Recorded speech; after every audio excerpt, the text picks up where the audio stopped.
देखिए क्वेश्चन दिया हुआ है which of the following statement does not part of Bohr model of the hydrogen atom. ठीक है, तो हाइड्रोजन एटम के बारे में सबसे पहले आप लोग ये जानते हैं कि ये जो था फर्स्ट एटॉमिक मॉडल था जो क्वांटाइज था।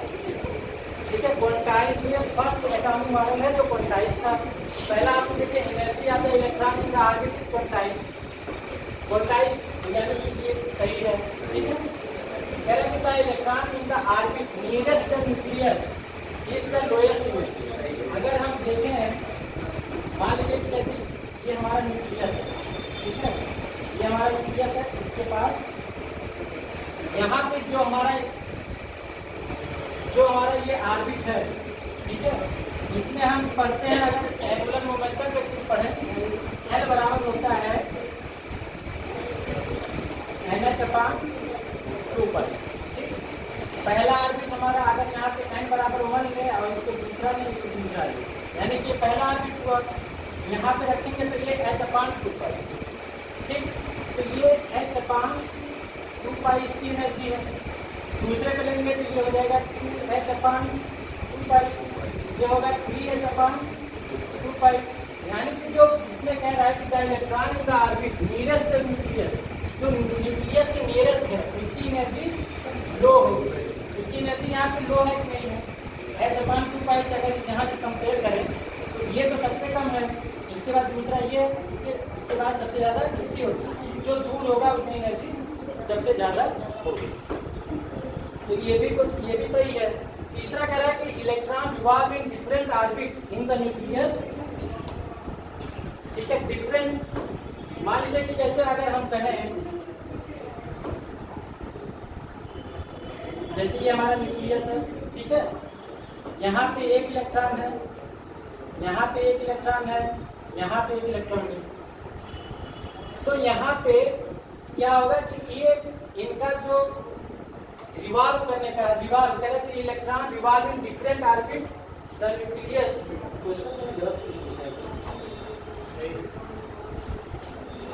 Around the nucleus different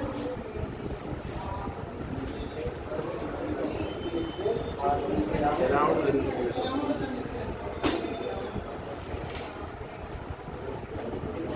around the nucleus, तो इसमें कह रहा है कि जो इलेक्ट्रॉन है, जो ये इलेक्ट्रॉन एक यहाँ पे है, एक इलेक्ट्रॉन यहाँ पे है, एक इलेक्ट्रॉन यहाँ पे है, तो ये क्या होंगे? ये डिफरेंट, जैसे यहाँ पे पहला ऑर्बिट है, दूसरा ऑर्बिट है, ये तीसरा ऑर्बिट है। यहाँ पे जो इलेक्ट्रॉन है वो डिफरेंट ऑर्बिट में हमको मिलेंगे। ठीक है, डिफरेंट ऑर्बिट में, जैसे अगर ये इलेक्ट्रॉन है कि यहाँ पे वो रिवॉल्व करेगा, अगर दूसरा है तो यहाँ पे ये है तो ये इस ऑर्बिट में रिवॉल्व करेगा, तीसरा अगर यहाँ पे है तो ये यहाँ पे रिवॉल्व करेगा। तो वो अलग अलग ऑर्बिट में जो इलेक्ट्रॉन के पाए जाने की संभावना है वो अलग अलग ऑर्बिट में हमारे रिवॉल्व करेंगे। ये भी इनका एजम्पशन क्या था? सही है कि electron revolve in different orbit around the nucleus.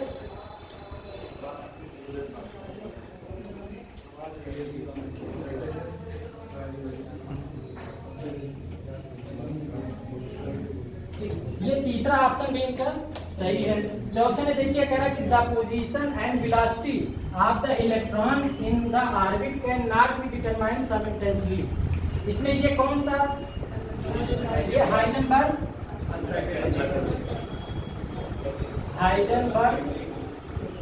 Uncertainty principle है। ठीक है, ये होता है delta x into delta p equal to H/4। ठीक है, यहाँ पे अगर हम ये पोजीशन और ये हमारा मोमेंटम है, इन दोनों पे एक साथ हम डिटरमाइन नहीं कर सकते। ये हमारा यहाँ पे ये हाइजेनबर्ग अनसर्टेनिटी प्रिंसिपल है, जबकि हम बात कर रहे हैं किसकी? बोर एटॉमिक मॉडल की। तो बोर एटॉमिक मॉडल में हाइजेनबर्ग अनसर्टेनिटी प्रिंसिपल नहीं आता है, तो ये ऑप्शन गलत है। ठीक है,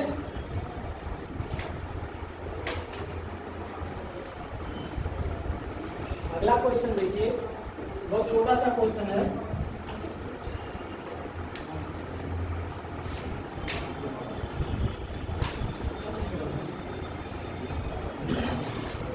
कह रहा है कि अल्फा रेज क्या होते हैं, अल्फा रेज का नेचर क्या है।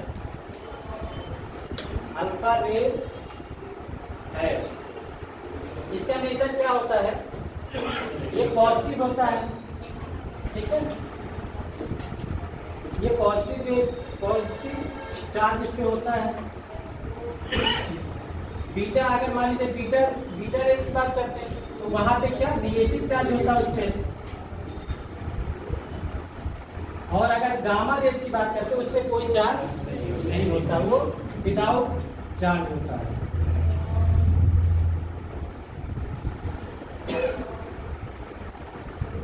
ठीक है, यहाँ पे जो ऑप्शन दिया हुआ है पॉजिटिव रेज, पॉजिटिव चार्ज, दूसरा नेगेटिव चार्ज, तीसरा दिया है नो चार्ज, और चौथा दिया है कि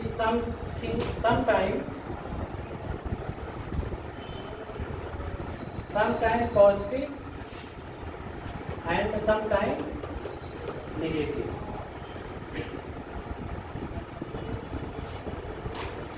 तो पॉजिटिव चार्ज हमारा कौन सा होता है, अल्फा रेज होता है। निगेटिव चार्ज किस पे होता है, बीटा पे होता है, और किसी कोई चार्ज नहीं होता वो हमारा कौन सा गामा रेज होता है। ठीक है, ये छोटा सा क्वेश्चन था, बहुत आसान क्वेश्चन। अगला क्वेश्चन देखिए 62 नंबर, कह रहा है कि कोई रेडियो एक्टिव एटम है,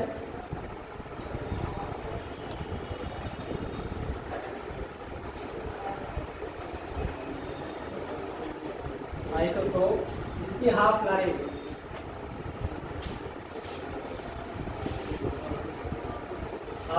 कितना दिया है 20 आवर्स।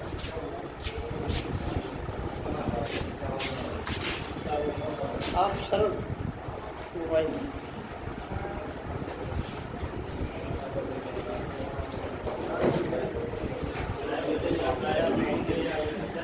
कह रहा है कि आफ्टर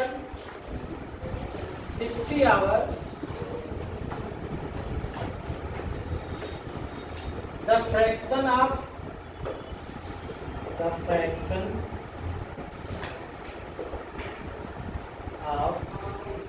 its isotopes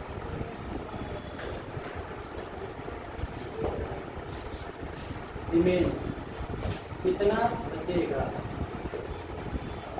ठीक है, इसका ऑप्शन दिया है 1/8, दूसरा 1/4, तीसरा 1/3, चौथा दिया है 1/2। आप देखिए टोटल टाइम, ठीक है, इक्वल टू हमने पढ़ा है n इंटू टी हाफ। ठीक, ये पढ़ा है आप लोगों ने। यहाँ पे ये जो दिया है ये टोटल, इसका टोटल टाइम है, और ये इसका हाफ लाइफ है, 20 आवर्स इसका हाफ लाइफ दिया हुआ है। तो यहाँ पे अगर हम रखते हैं 60 इंटू n इंटू 20, तो n बराबर क्या होगा 60/20 = 3। ठीक, अब हमने एक फार्मूला और पढ़ा है n/n0। ठीक है, प्रारंभिक मात्रा और ये जो बची हुई मात्रा होती है इक्वल टू 1/2 की पावर n। ठीक है, ये पूछ रहा है कि जो ये फ्रैक्शन है, ये टोटल ये जो फ्रैक्शन है उसकी वैल्यू कितनी है। तो n की वैल्यू हमने यहाँ निकाला 3 है, तो 1/2 की पावर 3 इक्वल टू 1/, जो रिमेंस मात्रा इसकी बचेगी उस आइसोटोप की वो 1/8 बचेगी।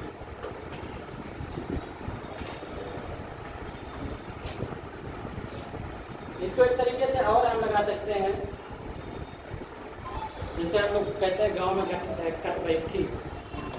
ठीक है, पता है, चलिए ऊपर तक निकाल।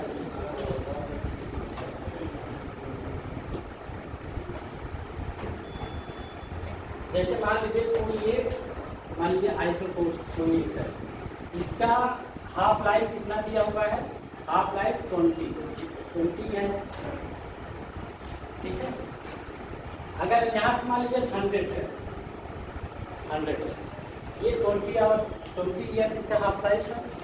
ये अगर 20 ईयर्स इसका हाफ लाइफ है, तो ये अगर इसका 20 ईयर्स में उसके बाद हाफ लाइफ इसका कितना है, 20 ईयर्स बाद ये बचेगा कितना, इसका 50 बचेगा, 50 बचेगा ना, क्योंकि आधा हाफ लाइफ इसका दिया ना 20 ईयर्स बाद ये अपने इसका अमाउंट का ये आधा बचेगा। फिर कह रहा है कि और 20 ईयर्स, यहाँ पे ये मान लीजिए हम यहाँ पे लिखे 20, ठीक है। फिर ये 20 ईयर्स बाद कितना बचेगा, 25 बचेगा, ठीक। इसके बाद 20 ईयर्स बाद 12, यहाँ पे हमने देखा कि हमने इसमें क्वेश्चन किया हुआ है कि 60 आवर्स दिया हुआ है, ठीक है। तो 20 एक बार हमने किया। अगर यहाँ पे यही क्वेश्चन अगर घुमा के दिया रहता है कि अगर इसका हाफ लाइफ में देखा, इसका हाफ लाइफ में अगर कोई रेडियो एक्टिवेशन है, उसका वो 100 दिया हुआ है, ठीक है, और उसका हाफ लाइफ अगर पूछता है तो फिर या नियत मात्रा पूछता है ऐसे देखिए, तो आप इस तरीके से भी कर सकते हो, फार्मूला लगाने की जरूरत वहाँ पर नहीं पड़ती। यहाँ पे n हमारा ये क्या होगा, ये n मतलब कितनी बार होगा, n बराबर 3 हो गया। यहाँ पे वही चीज अब यहाँ पे n अपन इतना मात्रा बचता है, उसको हम यहाँ पे निकाल लेंगे, ये 1/8। अब हमने इस चीज को इसलिए बताया, अभी आगे जब क्वेश्चन करेंगे तो इसमें हमको पहले देखिए यहाँ पे क्या टोटल टाइम हमको दिया नहीं था, टोटल मात्रा हमको नहीं दिया रहता, जब मात्रा दिया रहेगा तो हम इस तरीके से कर देंगे तो डायरेक्ट हमारा आंसर आ जाएगा, हमको फार्मूला को लगाने की जरूरत नहीं पड़ेगी, ठीक है।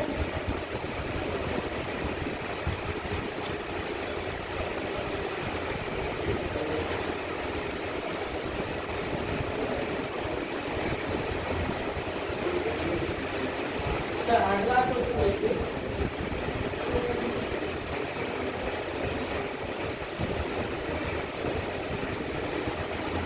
age of males, ancient, geological,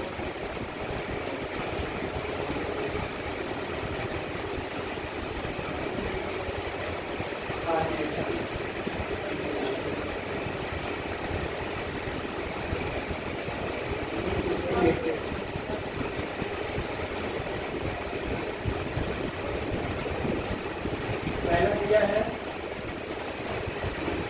potassium argon method,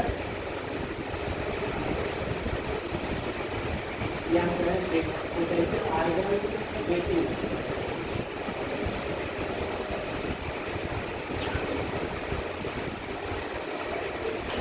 दूसरा दिया है carbon 14 dating method,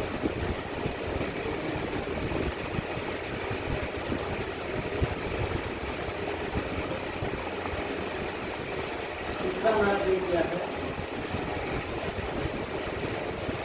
radium sequence,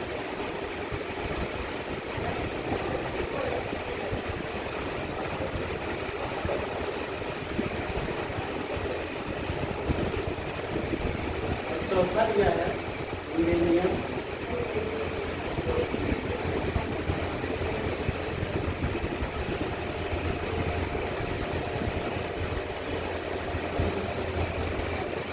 अब इसमें देखिए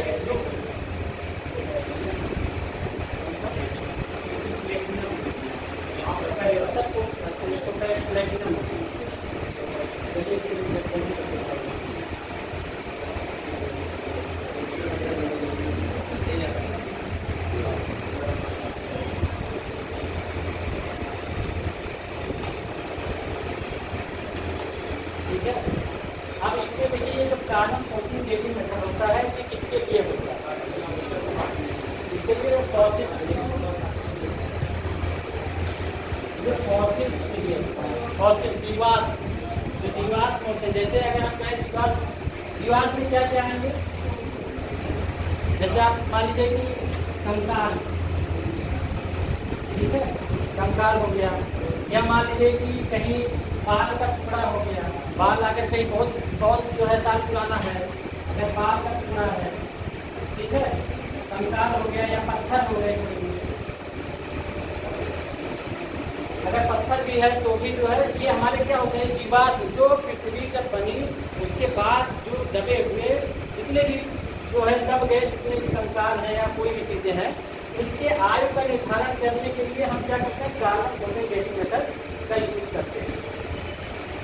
इसमें ये यूरेनियम लेड जो मेथड होता है, जब ये मान लीजिए बहुत साल पुराने, जब पृथ्वी नहीं बना रहा होगा, उसके पहले भी जो जितनी भी चीजें रही होंगी उनके आयु का निर्धारण करने के लिए हम यूरेनियम लेड मेथड का यूज करते हैं। अगर हम कहें कि ये लगभग 1 मिलियन से लगभग 4.5 बिलियन, अब आप समझ सकते हैं कि कितने साल पहले की बात करता है। अगर इतना साल पुराना भी होगा कोई चीज तो भी यूरेनियम लेड मेथड उसकी आयु का निर्धारण कर देगा। लेकिन ये कार्बन डेटिंग मेथड क्या है, ये जितने भी फॉसिल जो जीवाश्म दबे हुए हैं, जैसे पेड़ पौधे दब गए हैं, एक पत्थर दब गए हैं, नहीं है इसमें क्या हुआ, पत्थर का नाम भी आता है, पत्थर है हुए, या फिर आपके कंकाल जीवाश्म में जैसे कोई इंसान कहीं दब के मर गया, तो इसका जो है अगर हम आयु निकालेंगे तो कार्बन डेटिंग मेथड से करेंगे। और अगर यहाँ पे हम कहें जैसे चट्टान हो गया, पर्वत हो गए, ठीक है, जैसे ऐसे ढेर सारे चीजें जो बहुत साल पुरानी है, उसका जब हम आयु का निर्धारण करेंगे तो यूरेनियम लेड मेथड के द्वारा हम करते हैं। और इसमें ऑप्शन जो क्या है, मोस्ट एंशियंट, ठीक है, यहाँ पे जो पूछा है मोस्ट एंशियंट की बात कहा है, मोस्ट एंशियंट में हमारा क्या आएगा, हमारा ये आंसर नहीं होगा। यहाँ पे कार्बन डेटिंग मेथड मत लगाएंगे, क्योंकि इसमें जो ऑप्शन, इसके जो क्वेश्चन में ऑप्शन सही किया है आप इसमें माना है कि कार्बन डेटिंग मेथड को माना है, वो गलत दिया हुआ है, ये आपका यूरेनियम लेड मेथड नहीं है।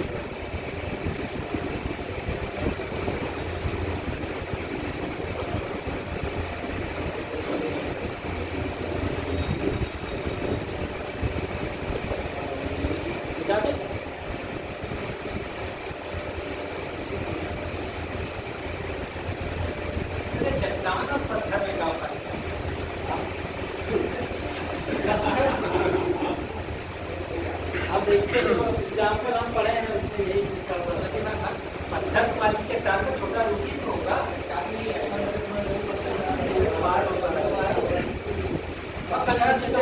बालू वगैरह जो होते नहीं है, बालू वगैरह पहाड़ों से ही आते हैं,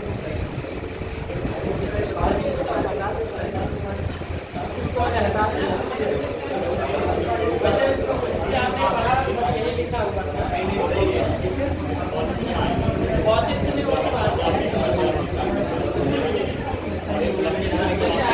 अगला क्वेश्चन देखते हैं।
पे हम क्या करेंगे, सबसे पहले हम सबका हाइब्रिडाइजेशन निकालें।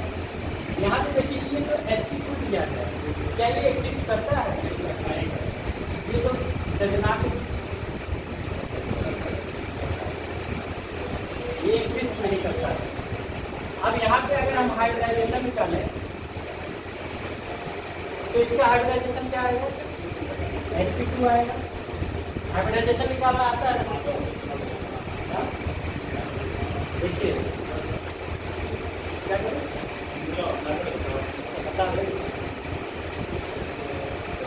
देखिए हम देखते हैं इन सबके वाहकों को से कितने इलेक्ट्रॉन, ठीक है, वाहक को से कितने इलेक्ट्रॉन उनको ऐड कर लेते हैं। अगर वो 8 इलेक्ट्रॉन है तो 2 से डिवाइड करते हैं, अगर 9 से 56 के बीच में तो हम 8 से डिवाइड करते हैं, ठीक है। यहाँ पे देखिए इसके वाहक को से कितने इलेक्ट्रॉन होता है, आखिर से वाहक को से कितने इलेक्ट्रॉन 6 होते हैं, 6 गुना 12 और ये इसी फैमिली का है तो 18, ठीक। हम इसको डिवाइड करेंगे किससे? 8 से, जो कि 9 से ज़्यादा है। 8 से डिवाइड करेंगे, 8 गुना 16, ठीक, 2 बार गया। यहाँ बचा कितना? 2। अब अगर यहाँ पे ये 2 बचा है तो हम 8 से डिवाइड नहीं करेंगे, क्योंकि आपको क्या होगा, ये हमारा 9 से कम है, तो यहाँ से हम 2 से डिवाइड करेंगे, ठीक।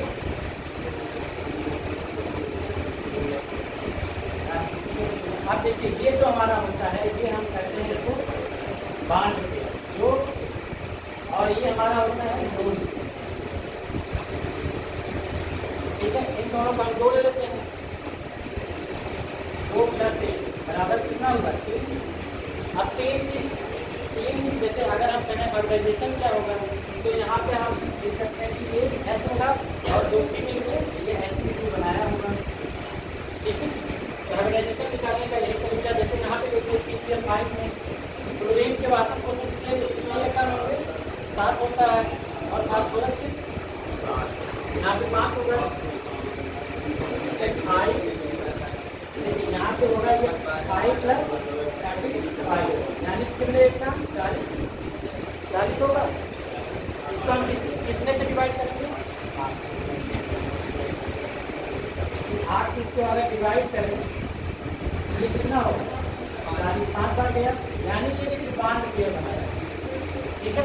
फिर इसमें देखिए फास्फोरस में कितने इलेक्ट्रॉन दे रहे हैं? 5, यानी ये 5 बांध बना दिया, इसके पास लोन पेयर कोई नहीं रहता। अगर यहाँ पे यही 3 क्लोरीन होता तो इसके पास एक लोन पेयर आप लेते आना। तो यहाँ पे अगर 5 है, हाइब्रिड आर्टिकल कितने हैं? 5।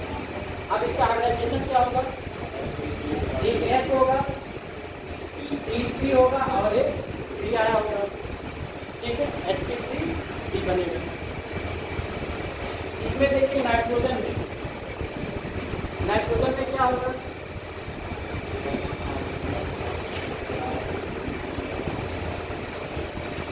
नाइट्रोजन में क्या कौन सा हाइब्रिडाइजेशन होगा? यहाँ पे Sp होगा, ठीक है। इसको भी निकाल ये हो जाएगा 10 डिवाइड करके 8 में 8 एक 9 2 10, इसके बाद यहाँ पे 2 से डिवाइड करेंगे 1 1 हाइब्रिड आर्टिकल कितने हैं? 2, यानी क्या होता है? एक है और Sp हाइब्रिडाइजेशन होगा।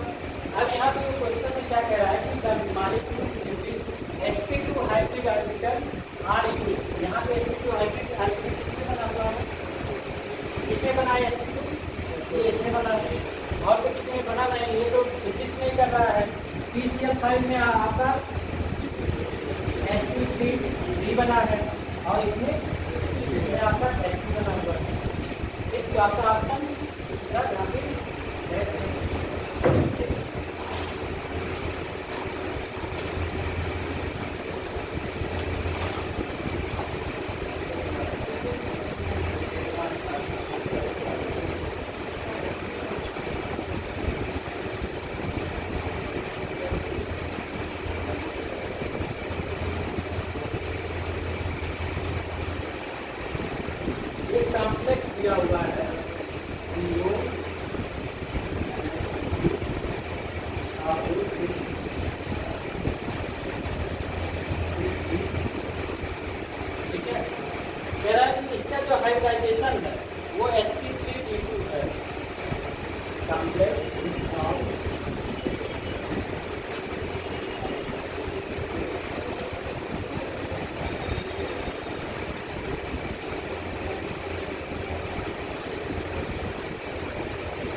आयन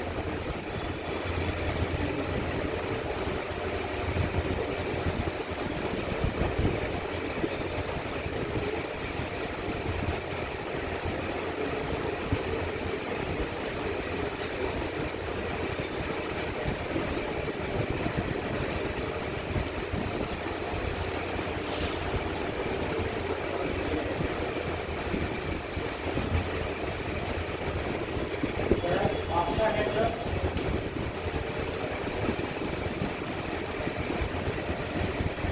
दूसरा दे रहा है दूसरा हेड्रम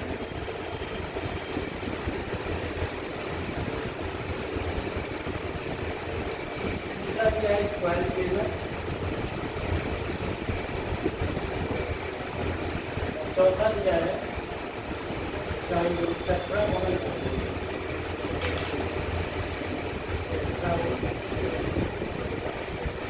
अच्छा ये देखिए अगर इस कॉम्प्लेक्स की बात करें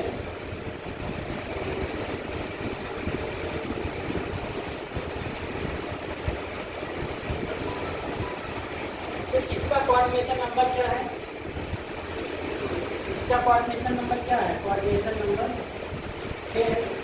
ठीक, यानी कि जो ये सेंट्रल मेटल है इसको कितने अमोनिया जो है घेरे हुए हैं। ठीक है, तो ये 6 घेरा हुआ है। तो अगर 6 घेरा हुआ है यानी कि यहाँ की जो हाइब्रिडाइजेशन दिया हुआ है 1 लेयर 3p और 2p यानी जो है 6 ये हाइब्रिड ऑर्बिटल बनाया हुआ है। ठीक है, और हमने पढ़ा है कि तो अगर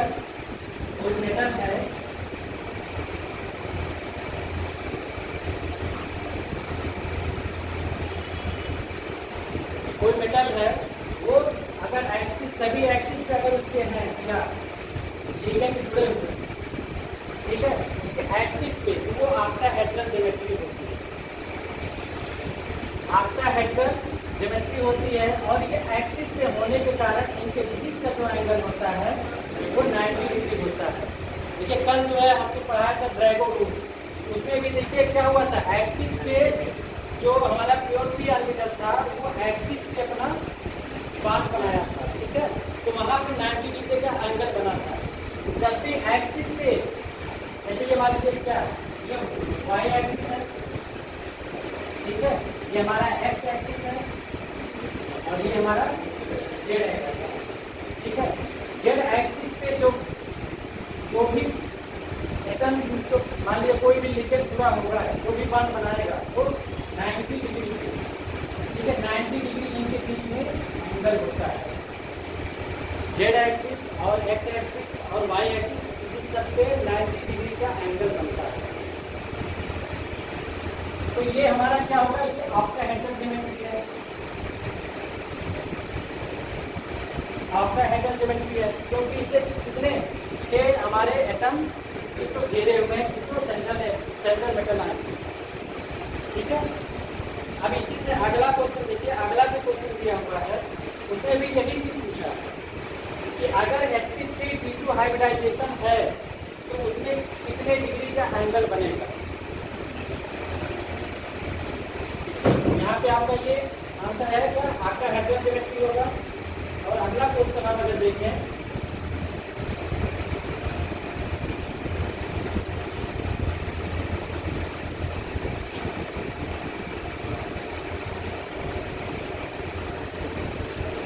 नंबर अगर हम देखें तो उसमें पूछ रहा है कि अगर मॉलिक्यूल जो है वो sp3p2 हाइब्रिडाइजेशन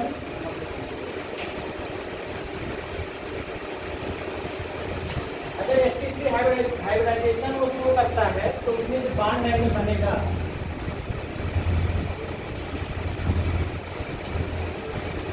बॉन्ड एंगल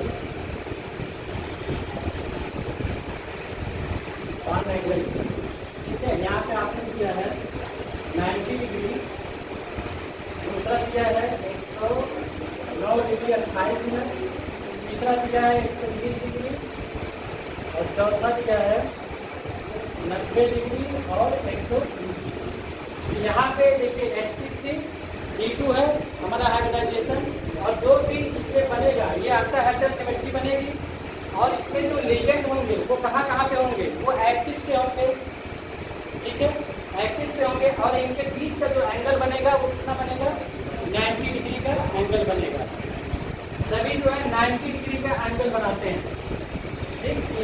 इसका आंसर 90 डिग्री।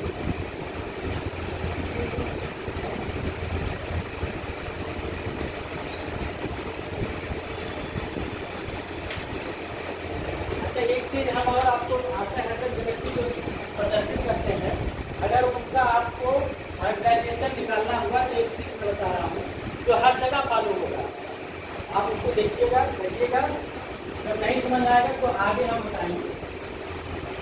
देखिए वो क्या है।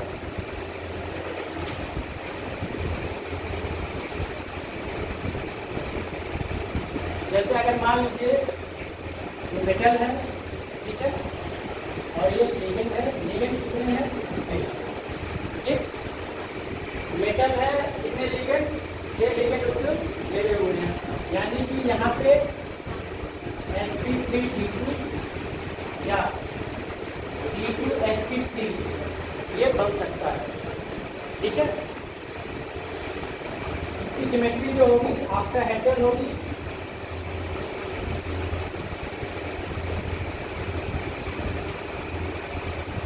हैंडल ज्योमेट्री होगी। ठीक, अब इसमें देखिए जैसे मान लीजिए कि D0, D1, D2, D3, D4, D5, D6, D7, D8, D9 और D10। ये सभी जो है आपका हैंडल ज्योमेट्री शो करेंगे। ठीक है, आप देखिए अगर किसी भी इसका कॉन्फ़िगरेशन कोई भी रहेगा, अगर वहाँ पे ये कॉन्फ़िगरेशन आ रहा है, सेंट्रल मेटल आयन का जो भी अगर ये कॉन्फ़िगरेशन आ रहा है तो वहाँ पे हमारा D2sp3 बनेगा। ये आँख बंद करके आप लगा दीजिएगा। ठीक है, और यहाँ पे अगर ये है वो ये बनेगा sp3d2। ये आप आँख बंद करके लगाइएगा। यहाँ पे क्या होता है D4 और D5 D6 में जब हम करते हैं तो यहाँ पे D2sp3 या sp3d2 बनता है। ठीक, यहाँ पे कंफ्यूजन है। अगर ये कॉन्फ़िगरेशन है और ये कॉन्फ़िगरेशन आ रहा है सेंट्रल मेटल का तो आँख बंद करके आप ये लगा सकते हैं। ठीक है, ये ट्रिक है, ये हर जगह काम करेगा, इसको आप देखिएगा। जैसा हम अगर आपको दिखाएं और ये जो होता है ये कौन सा बनाएगा? ये इनर बनाता है और ये आउटर बनाता है। ठीक है, ये इनर जो है इसका जो है हाइब्रिडाइजेशन करेगा और ये आउटर जो है जैसे मान लीजिए कि आउटर से जहाँ इनर से नहीं करेगा वो आउटर से करेगा हाइब्रिडाइजेशन। एग्जाम्पल दे रहा हूँ, जैसे अगर मान लीजिए यहाँ पे हमारा स्कैंडियम H2O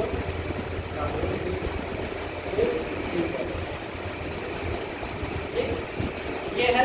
अब स्कैंडियम का आप क्या निकालेंगे? पहले यहाँ पे हम क्या निकालेंगे? ऑक्सीडेशन नंबर निकालेंगे। यहाँ पे ऑक्सीडेशन नंबर क्या है? ऑक्सीडेशन नंबर क्या निकालना चाहते हैं?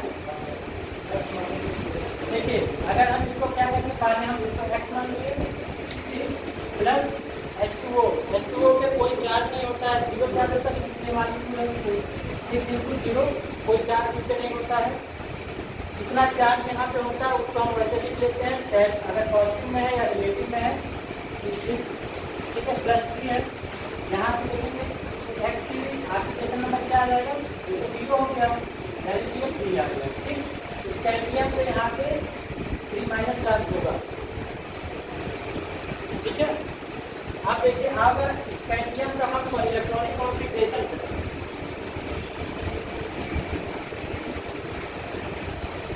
स्कैंडियम का ये 21 होता है। 4s2 3d1 ये होता है इसका इलेक्ट्रॉनिक कॉन्फ़िगरेशन। आप यहाँ पे इसके कितने चार्ज, यानी कि यहाँ से जो इलेक्ट्रॉन निकलेंगे 3 इलेक्ट्रॉन बाहर निकल जाएंगे, बचेगा क्या यहाँ पे? यहाँ पे 4s0 और 3d0। ठीक है, 3d0 ये कॉन्फ़िगरेशन किसमें आ रहा है? यहाँ पे आ रहा है, 3d0 आ रहा है।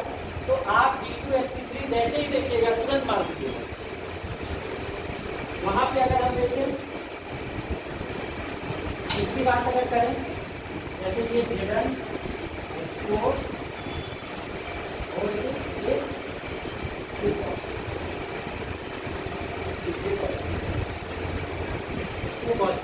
ठीक है।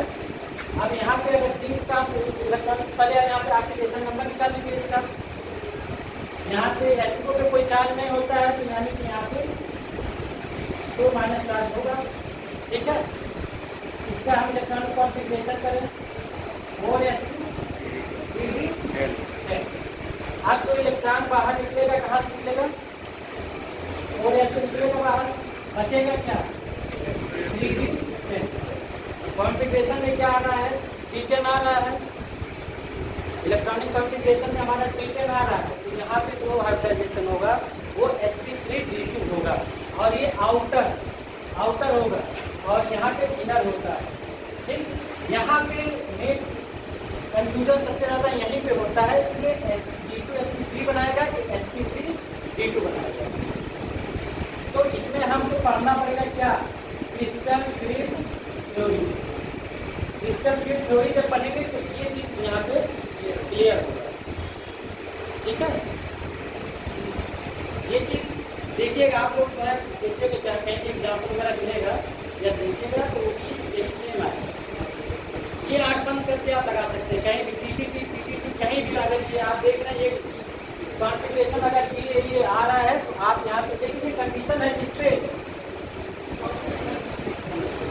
जो आपका हेडर ज्योमेट्री होगा और ML6 टाइप का जो कंपाउंड कॉम्प्लेक्स होगा इसमें।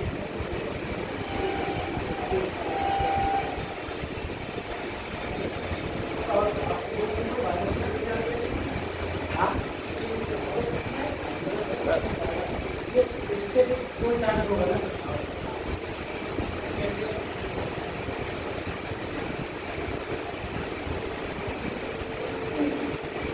ऑक्सीडेशन नंबर निकाले तो प्लस में आया था, माइनस में आ जाएगी। इस चीज को ध्यान में रखिएगा, कहीं भी अगर पूछता है तो ये चीज जरूर करें। ML6 जैसे मान लीजिए कोई भी दिया रहेगा, लेकिन ये दिया था COMH3 का यहाँ पे देखिए ये हमारा मेटल है, ये हमारा लिगेंड है, और इसके क्वाड्रेचर नंबर है। ML6 टाइप का जहाँ भी आएगा आप इस चीज को आप लगा सकते हैं। ठीक है,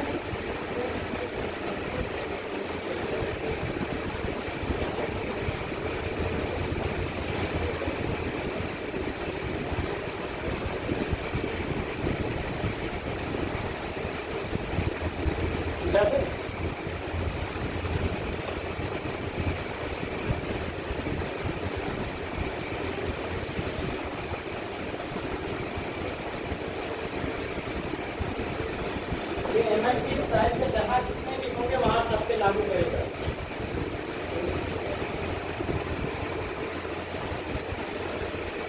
67 नंबर देखिए, कह रहा है कि इसमें एक क्वेश्चन दिया है कि इसमें लार्जेस्ट डाइपोल मोमेंट है।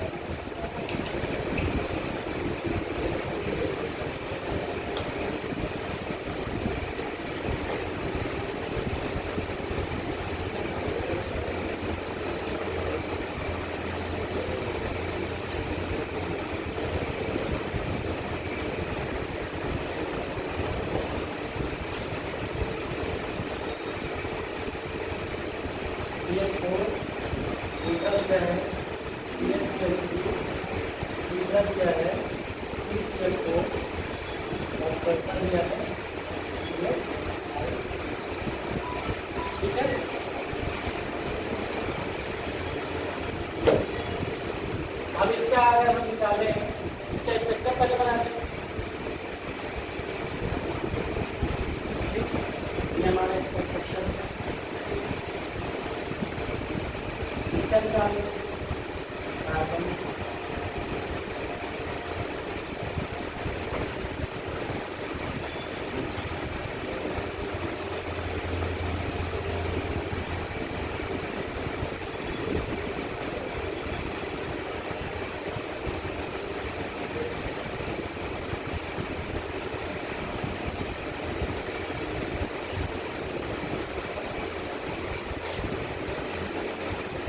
नेगेटिविटी पे, ठीक, जो ज़्यादा मोर इलेक्ट्रोनेगेटिव होगा उसकी तरफ, जैसे यहाँ पे देखिए क्लोरीन क्या है, मोर इलेक्ट्रोनेगेटिव एटम है, ठीक, इसका रिजल्टेंट ये तो बहुत वीक है इसकी तुलना में, इसका रिजल्टेंट किधर बनेगा, इसका रिजल्टेंट हमारा कितना इसके नीचे आएगा, ठीक, इसकी तुलना में इसका डायपोल मोमेंट कितना होगा, इससे सबसे ज़्यादा होगा।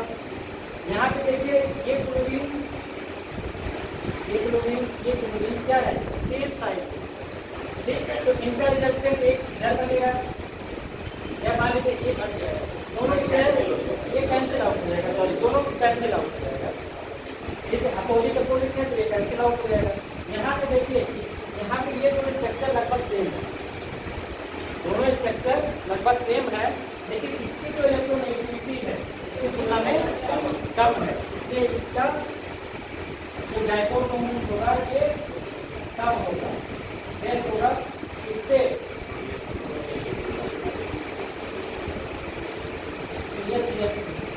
सबसे ज़्यादा इसमें किसका होगा, ये भी जो है इसका रिजल्टेंट क्या होगा, कट जाएगा, कैंसिल आउट हो जाएगा, इसलिए देखिए इसका रिजल्टेंट नीचे की तरफ आएगा, यानी कि ये सबसे ज़्यादा है, डायपोल मोमेंट हमारे इधर शिफ्ट हो जाएगा, इधर नीचे की तरफ, इसका ये भी इसमें 4 क्लोरीन है, चारों तरफ कैंसिल आउट हो जाएंगे दूसरे से, इसमें इसका इलेक्ट्रोनेगेटिविटी कम है, इसका ज़्यादा है, यानी कि हमारा ऑप्शन ये वाला सही होता है।